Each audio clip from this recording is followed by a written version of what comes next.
I'd gone from 100% income to basically zero. I was usually mixing around 4 or 5 gigs a week and doing a lot of tours and festivals. The last gig I did was just after the Golden Plains weekend. It was in Adelaide for the Adelaide Festival with a band called Didiri. And that was, we got back to Melbourne the day that they cancelled a lot of shows and restrictions started really coming in. So I was working right up until the start of the pandemic. Had planned to go to South by Southwest, the annual music and tech conference over in Texas.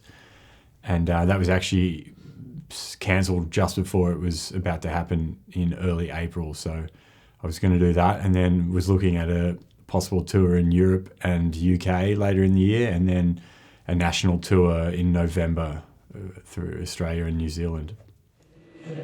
Check. 1, 2, 1, 2, 2. Hey. Yeah.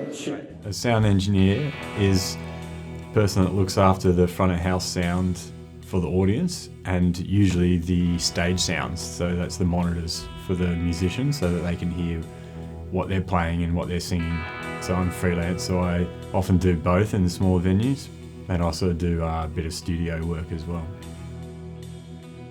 Like, I get the fact that the arts is non-essential. I mean, there is a pandemic going on and people are dying, but to everyone that is in the arts, it is very essential, and sometimes we don't feel that is a view that's shared by everyone. Like, it seems like a lot of people were worried about, getting the football back and getting the sports back. So it would be good to feel like there was a little bit more support and, validation for people working in the industry. Yeah, mental health, I think, has been a tough one, and especially artists and people in this industry, I think, are prone to kind of substance abuse and mental health, and they work bad hours, sometimes eat bad food, drink too much, things like that.